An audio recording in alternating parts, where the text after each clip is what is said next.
Okay, we seem to be back on. All right, so it's 4:11 p.m. We've returned from executive session. No actions were taken. Okay, anything else in the Q3 financials from anyone? Okay, draft 2025 budget and annual report. Steve, I knew you had some comments to the annual report. Do you want to start there? Sure. I realized one thing I should have told you at the chair report is that our subscriber count is 467. Apparently, the word we got when we met with WCVT is that the pace is sounds like it's a little bit slower. They still have subscribers in queue, but I think the volume is down a little bit, which perhaps is to be expected. All right. Screen. Where are we? PowerPoint. Okay, so I really didn't have too much to contribute, but I did sit in on the last executive committee meeting, and there were a couple things that kind of caught my ear. So I think that's still highlighted. I think you highlighted that, Ellie. The first thing we've talked about this before, and this is taking on debt, and we have talked about it. I'm asking the executive committee to give some thought to whether or not we need to kind of formally agree to the principle that when the time comes, we'll be taking on debt. And I think maybe we can't really document it in detail because we might not take on debt. We really don't know yet whether we're going to do it. But from my level of ignorance regarding financing, borrowing money is not something you generally want to do unless you have to. And I think we need to be, I don't even think, I wonder if we should commit to proceeding with the principle of taking on debt if and when the time comes, or whether it's already kind of accepted, because as you read it in the document here, we're going to do it, or we're probably going to do it, or something like that. So I don't have any strong opinion on this. If everyone feels like the way it's expressed right now is satisfactory, that's fine. But I also just wanted to kind of get everyone's thought on the principle of taking on debt possibly next year. Thoughts?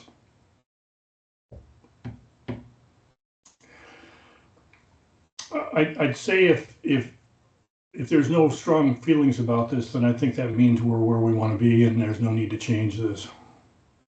I would offer, at least as it's phrased in the draft of the annual report, it still says, it says $3 million in financing. I read that quite broadly. I didn't read that as debt. Okay. Well, it just proves how little I know. So not at all. I expect that we will seek every opportunity to close our gap with a range of potentially available sources, which may include debt. I don't think, just for safety's sake, I don't think it's meaningful for the governing board or anything to take action a bit, because until there's a specific lender and debt amount and rate and term, it wouldn't really be a meaningful action. So Jeff, you're pretty satisfied. It's as I wonder how others read that. Well, I'm curious about what other besides taking on debt, what does financing mean? I mean, what are the other options, Jeff? I just don't know. So, are we organized as a not-for-profit?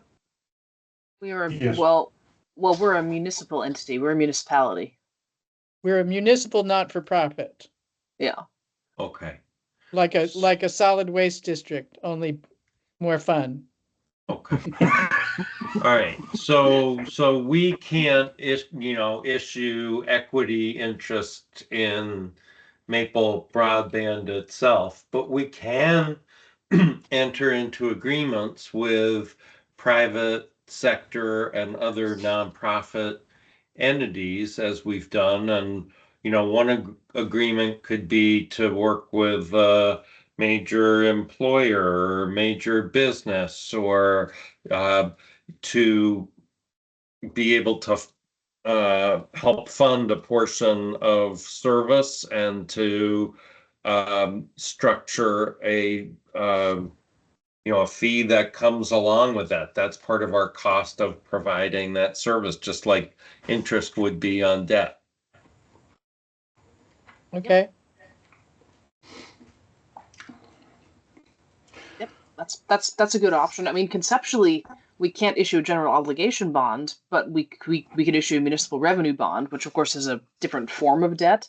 But conceptually, we could pledge our revenues, or we could do some sort of a partnership arrangement along those lines, or try and get our hands on other free money. Although building underserved areas isn't the sort of thing we're going to get a federal grant for sure. Yeah. I'm not suggesting I know any. There are people who've been at this for a really long time. I'm really responding to that fundamental question that Steve raised, and just my reaction to the way this was written was I didn't see that as being a statement about taking on debt. And others might read it and say, oh, but that's what it seems like to me. And Steve, I think you have some sensitivity to that issue, right? Yeah. Okay. So Was there for any- Steve, Oh, go ahead. Go ahead, Adam. for my purposes, I read it as basically all our budget shows, or our projected budget shows, that we are going to take on some debt. So I read it kind of cooperatively with that as a statement of what our future plans are. And if Adam's reading it correctly, I'm just fine with it. And in a way, I see no harm in us saying we're going to do this, and then we decide in the middle of next year that we're not going to do it, right? So I guess I was mostly concerned that making sure that the community's perception is aligned with what our expectations are, what our plans are. Yeah, and it was written with that in mind, because the budget. So this is an actually older version. The version that was sent to the governing board had the 2 million that was in the budget, but it's meant to be read in conjunction with the budget, which is to explain and contextualize the budget of why we have. Because I mean, yes, we could pursue other strategies, but the simplest and kind of worst case scenario is that we take on debt, just normal debt, and we pay debt service on it. Maybe we can negotiate something better, but it's better to be conservative than not. Nancy.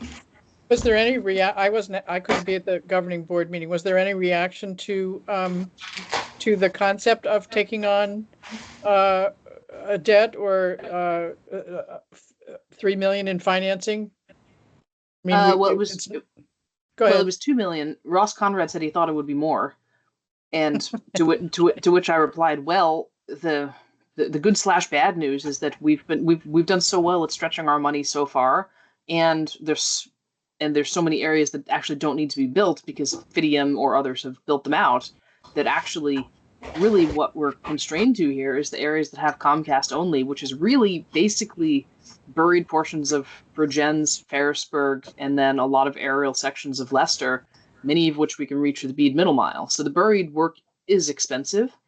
And the other thing that I didn't say is that we also have quite a bit of our town ARPA and town ARPA match left up our sleeves. And so if it wasn't for that, it would be more like 3 million. But Yeah.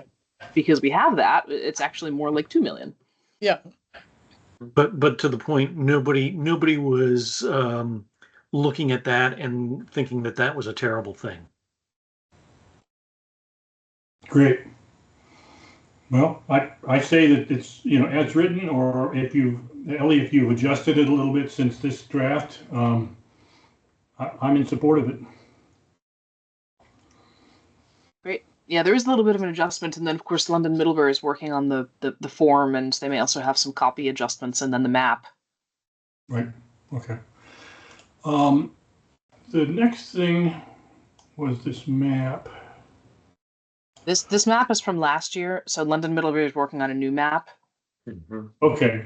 So this is a criticism of this map, which Yeah. may not resemble what we're going to end up dealing with. I guess It's not at all. Okay. Well, then I'll touch on it briefly and just maybe you've already got it covered. One is that, as we all know, we haven't built out Middlebury or Ripton yet, and that might suggest otherwise. Some of these items in the key make no sense at all. I don't know what H1 construction means.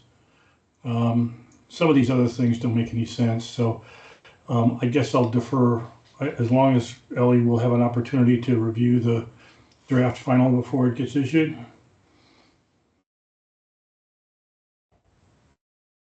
That was a question. Do you think you'll be sending out to the executive committee the final draft before it's distributed? Depends on when I get it from London Middlebury. We have to distribute a draft to the towns by the end of October, and we'll have until the end of December to refine it and make sure we're happy with how it looks when it's finalized. Okay. So what we send to the towns will be clearly labeled in a giant way draft. Yep. Jeff.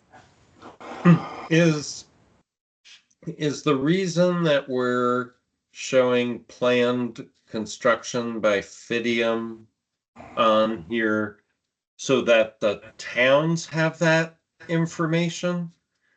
Because I think it busies up a progress report that I thought would be about our work.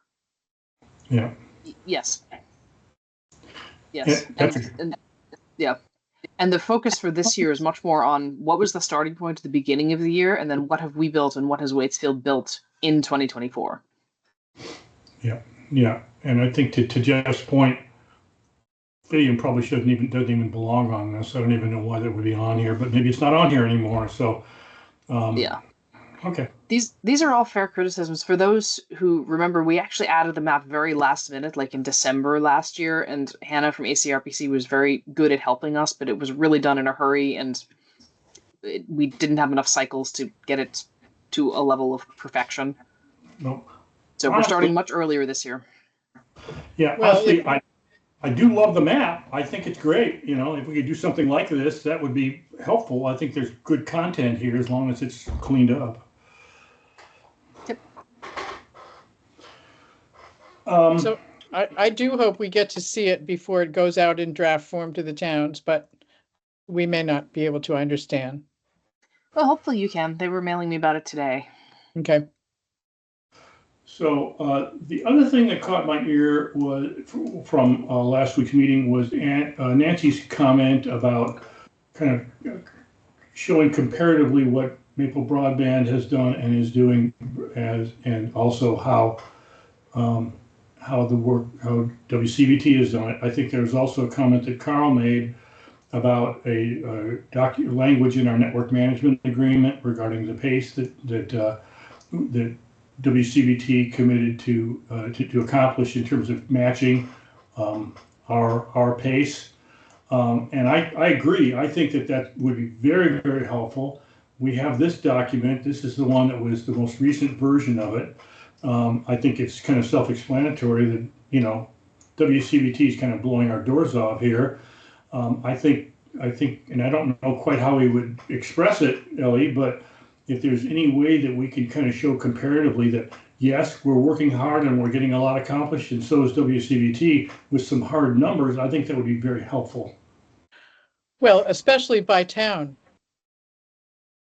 Yeah. Yeah, I think that would be this Well, one. that's Oh, I see. yeah. That's in here. I mean, we weren't. Well, I didn't have the planned substantial completion by town in the annual report because it was more for our governing board. I think that we should be very careful about sharing with our towns when we expect to be complete. If anything, we should add like 2 years to it, just because you want to be very, very careful with setting expectations. Well, especially the distance between when they build and when they're installing, that's some distance. Yeah. So I think that's something, probably the one we send out by the end of this month won't have anything by town. You guys can think about it. If you think it's a good idea to put out something by town, then we can look to add that for the final one. I mean, I really do. It's what people in our towns want to know, I mean, and even if I think I've seen something that talks about where they talk about this is when we're going to finish our build, and then there's a caveat. Keep in mind that, the actual time it takes to do the installation may be a full year after that, but that's when our expectation is the build in that town will be done. Okay, well, let me pass it to Roger and see what he thinks. I think probably all the ones where I'd put 2025, I'm certainly going to amend to 2026 because BEAD has been pushed out so far from where it was when we did this report in June. Yeah. Unfortunately. But I mean, even what my experience is right now in our town, there's been a lot of building but also some people in town don't know about it. So that alone would be heartening for people to see. Yep. Are you going to say something, Steve? Well, I like the idea of, well, first of all, I guess my initial thought had been, we're always assuming we're going to proceed and we're going to get funding for BEAD, et cetera, et cetera. What does that table look like if that doesn't happen? And so I think it doesn't mean we should remove the table from the annual report or whatever form it might take, but we also should be, I think what we said, Nancy and I said a long time ago, is you kind of undercommit and overdeliver. So we need to find some way to be pretty vague about when we're going to accomplish things, just to make sure we don't get called on it later on. Yeah. That is the worry. I mean, if we don't get BEAD, by definition, it means someone else has gotten BEAD, and so every address in our district will be served by, probably Fidium would be the winner. And so then at that point we could decide, well, we can look at all the routes that are excluded from BEAD, right? So all the buried areas that are required, or all the buried Xfinity areas, and all the routes that are side taps and so on that have Comcast only now, and tally that up and decide to build that.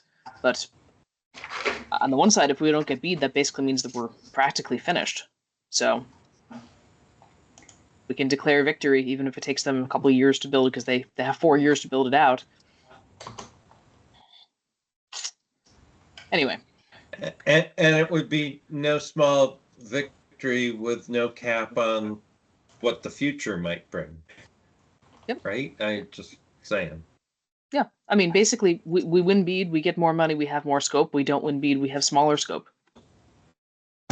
So, anyway, let's move on. I mean, the sad part about all that is what it means for people in terms of the customer service they're going to get. Mm-hmm. Well, okay. Anyway, so moving on, we have half an hour left. I don't have too much under the marketing updates and BEAD updates and parking lots and other business, but we should maybe reserve 10 minutes to get through all that. So, well, can I just say one other thing about the budget? I really loved the slide deck that you gave out at the governing board meeting and you shared with us for this meeting. I think that was so helpful.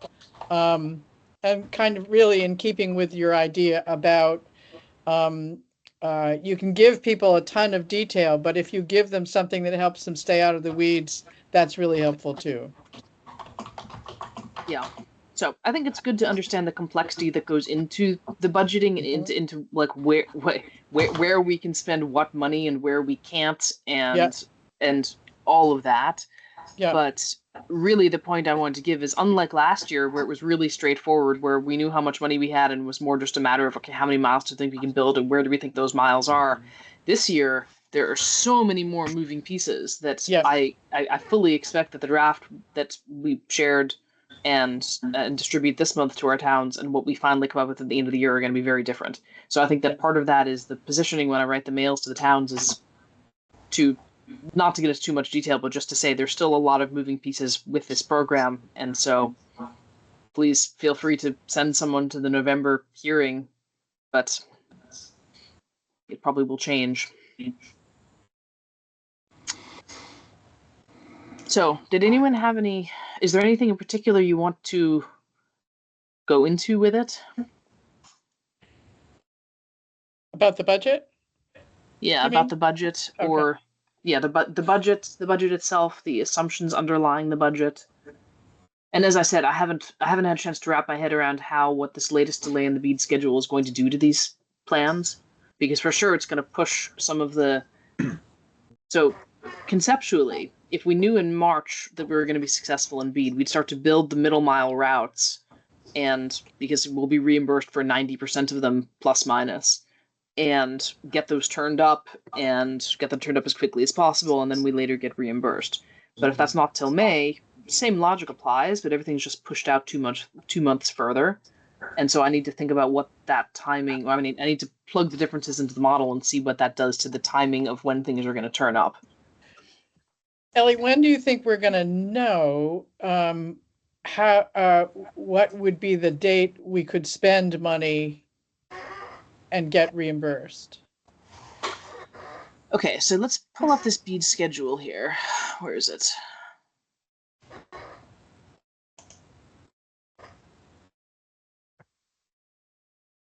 Made it really short and sweet now. Can you see that? Yeah. Okay. So they've taken out what was on there before. So April 15th to June 16th so the full proposal window closes April 14th. So April 15th, they won't have made any decisions. They need to do the scoring and, figure out, make sure that we've met all the gating criteria and whatnot. But conceptually, sometime in May, they're going to know who's the winner for each project area. And then they have to get into negotiation with those. But also, and importantly, they're not allowed to give any awards to anyone until they have figured out their plan for the entire state. So they may say, okay, great, Maple Broadband, you've bid X, you win, and in principle, X is fine. And then they come back and it turns out that in order to build the high cost areas everywhere else, they need to negotiate us down to 95% of X or whatever that may be. I mean, who knows, but that's how that whole process, because they have a fixed amount and they need to get everything done within the fixed amount. That's how the NTIA process works. And so for sure, there's going to be some negotiation with the winners. They're not just going to take our bid and say, okay, we're done. So there's that. So this schedule, which they've taken the details off here, so May 9th was when that was originally expected to be. And then they're going to, once this thing is done, they're going to review the awards to the NTIA. And then they're going to announce the results to the board so that the board can validate the results of their process. Then they submit to the NTIA and it's finally approved several months later. So what was this? This was saying from May. Yeah, so from early May, they review, and then basically they're giving themselves May, June, July, 2.5 months to submit the final proposal to the NTIA. And then at the rate NTIA has been approving things, 2 months later, you'd get your grant awards. Maybe July, August, September, maybe October. So, I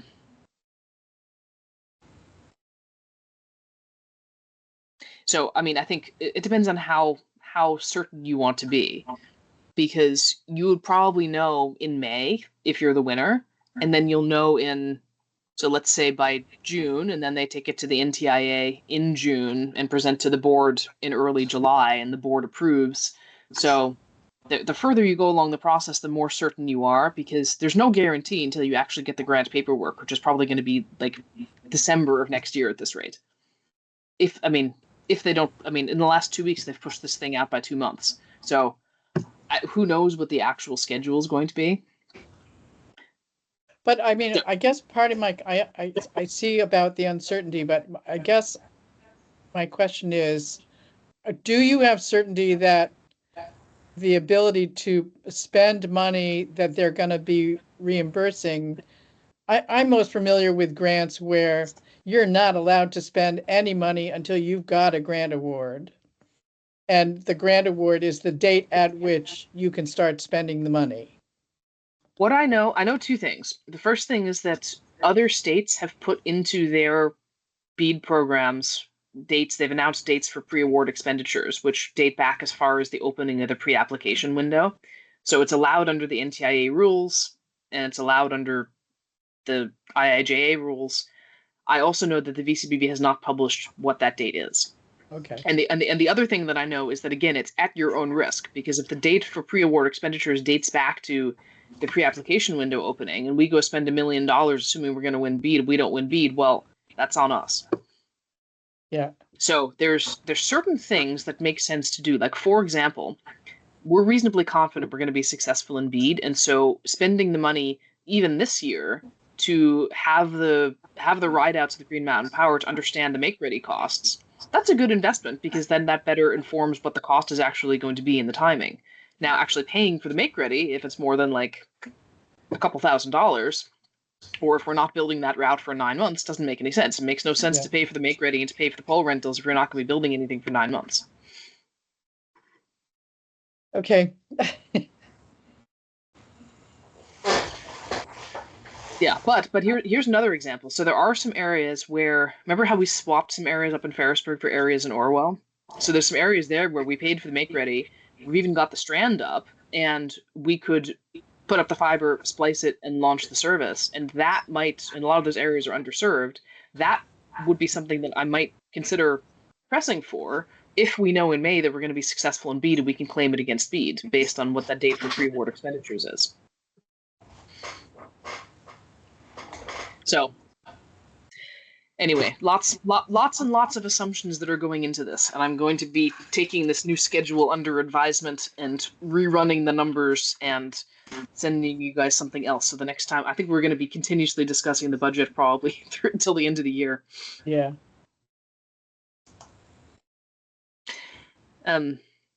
But I think the biggest variability on it is really the capital budget side. I think that the operating expenses are those are fairly predictable. I mean, we know what we're paying May, we know what we're paying London Middlebury. We know we can project pretty well what we're paying for insurance and pole rentals and things like that. Actually, even pole rentals, because that depends on how much we build. But a lot of the operating expenses are fairly certain. It's really just the capital budget.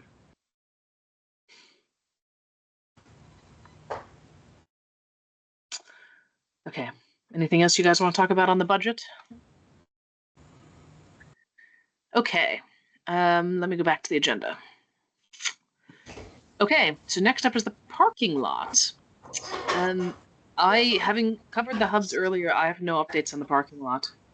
Is there anything anyone would like to talk about in the parking lot, or anything you'd like to add to the parking lot?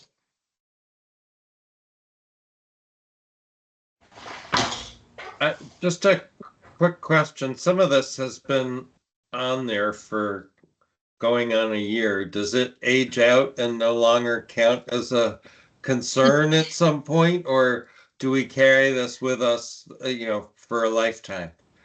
That's a fair point. I think, the fiber overbuild public-facing guideline, I think that's something that we should look to do when we redo our website. So maybe we should update it with that in mind, because that's one of the things I want to do. Is I've asked London Middlebury to prioritize feedback on website revision so we can get that RFP out and start to fix up our website. Just for fun, look at our services page on your mobile device, and you'll be probably as horrified as I am. So I really want to prioritize that, but I think that would make sense, because we know what the policy is, and we can articulate it. But if you're a member of the public that's in a Fidium fiber area, you have no way of knowing if we're ever going to build to you or not. So I would probably put that down. Here, I'll just put this up here as to put on website when revisited. The consumer complaints process, that is actually a requirement under the VCBB's consumer policies, and I think it's also a requirement under BEAD. So I actually need to kick this. I need to kick this back up because we need to make sure that we're clear on what it is, and then I think it should also be something which is available on our new website. Mhm. And the 24 count cable, Steve and I continue discussions on this. I actually have there's a sales guy who keeps trying to sell me stuff, and so I said, well, hey, I don't need anything right now, but do you want to buy some 24 count cable? And he's like, oh yeah, maybe. Tell me how much you have, or like I told him what I had, and he said, well, how much are you trying to get rid of? And I was like, actually, I don't know.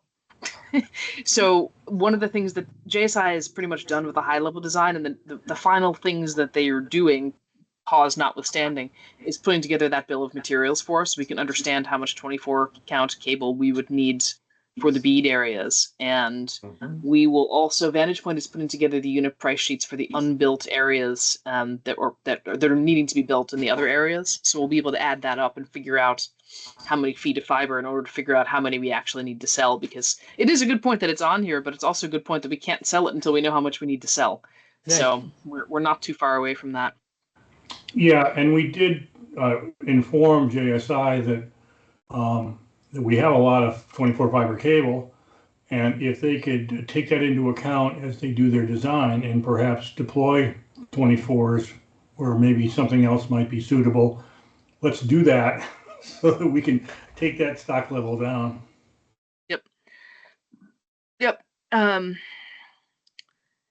Yes, and then the installation fee, I think this is part of what I want London Middlebury to have a look at once they're done with the research. It's already part of, there's just no updates because they're busy with the research.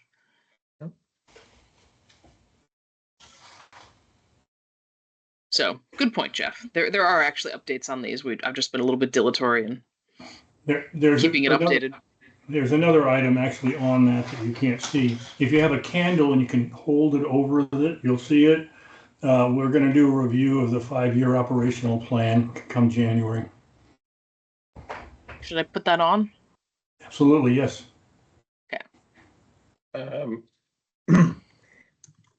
The other one that occurs to me, do we need to work on a personnel policy?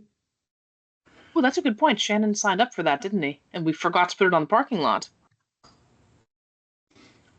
Yeah. Actually, it was Shannon. I'm the last person who should point the finger at anyone, much less Shannon. That was not my intent. Please know that. I'm the one who pointed. I was just trying to sort out whether it was this entity or another one where I remember that having come up recently. So. Yep, and Cy was also offered to contribute. Was this a funding requirement, an audit requirement? There was some reason that we needed to act on this, right? Just more or less a good practice kind of thing. Okay. Yeah, and I'm going to be out of town for the next 2 weeks, so it's not going to happen then. But it is on my radar screen. But it should be added to the parking lot, so that I don't lose track of it too. Yep, that's a great point. I'm adding it now, and I think it actually, if memory serves, it actually did come up as part of the audit. That they were asking about personnel policies, and then we said, well, we only have one employee, and so yeah, probably not a big deal to be worried about, discrimination or harassment when there's only one of me. My multiple personalities can conflict with each other, but it is also a good practice and a good thing that we should have. Okay, thank you for that. All right, so I'm going to move on. So marketing updates, there are, well, I gave some of them earlier. So those automated emails are going out now. London Middlebury is still busy with the research that they're doing. I think they've completed most of their stakeholder interviews. We have, I think, 270 something responses to the survey that's gone out, which is great. We're trying to get over 300. And we have a pretty good distribution amongst the towns. Actually, if you guys are curious, I can pull, because we have a bit of extra time, I can pull up to show you the responses we've gotten by town so far. And this was surveys of customers or of town residents? Of the general public. Okay. Jeez, there's been like a million emails from London Middlebury this week. Tell them they Let's see if I need can to find improve their strategy if they want you to pay attention. Yeah, right. 272. Well, I think they just kind of expect that I'm going to pay attention. Okay. So that's extremely readable. So we're going to make it bigger. So it's showing by town. That's still kind of small. I'm sorry, but there we go. That's better. So we have a lot of responses. It kind of goes off the screen here from, can maybe make this layout is landscape. That's a little better. So we have a lot of responses as from places you might expect. So Ferrisburgh, Middlebury, Orwell, Shoreham, Bridgends, Waltham. Very few from some of these other towns. So we're going to be having a front porch forum ad that's running next week in Leicester, because Leicester's one of the areas where we're planning to build most of it. I mean, some of it now, but most of it, because it has only Comcast in a lot of it. But they haven't been very responsive. And then Ripton, I'm interested in Ripton because if we come there and beat, I'm curious to see what the reception would be. So, but we're 272, which isn't bad. They wanted to get 300. So even if we didn't get another single one, that would be pretty good. So I think the plan is for that to wrap up at the end of this month.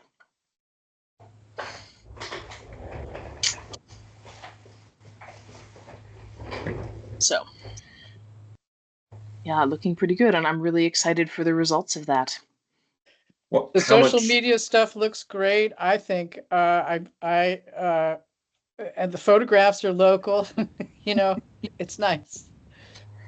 Yep, the photographs are local. We have a ton of content for this month's newsletter, including things like we have a new treasurer, we will have a new treasurer, and we have our draft annual report and budget, and the November governing board meeting is when we're going to talk about that and stuff like that. So there's actually quite a lot going on right now that's going to be in the October newsletter. Yeah, but I mean, basically it's keeping the trains running, and then they're doing the research, and so the real fun updates will be when they're done with that, and we can have a talk about the results of that. And I'm sure for that I will invite them here so they can present to you guys directly. Great. Yeah, I mean, no reason why not to. So, okay, anything on marketing? Okay, and BEAD. Well, I keep putting BEAD here under updates, but it seems like we always cover it. So the update on BEAD is there's not much update on BEAD other than the fact that the schedule's been pushed out. Does anyone have any questions about BEAD? Yeah, it's kind of like a running joke at this point. Okay. So other business. I have an other business, which I told Steve a few days ago, but my family and I are going to be going to South Africa for family holiday. Maya hasn't seen her family for 2 years now.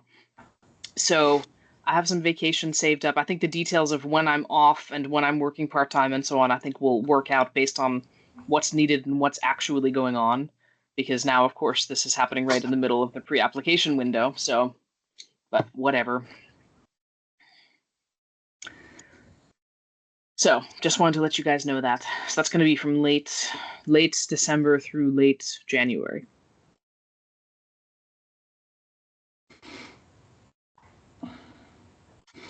Yep. I guess just to formally, I move we approve LE's plans subject to final detail. Is there a second? Second. Discussion? All in favor, raise your hand or say aye. Aye. Thank you, guys. Yep. And I think when you did this last, Ellie, my recollection is you're kind of not completely falling off the face of the earth, or you're going to be checking in from time to time. So, you're doing a superb job for Maple Broadband, and we're not concerned. Do what you need to do to take care of your family, and we're there for you.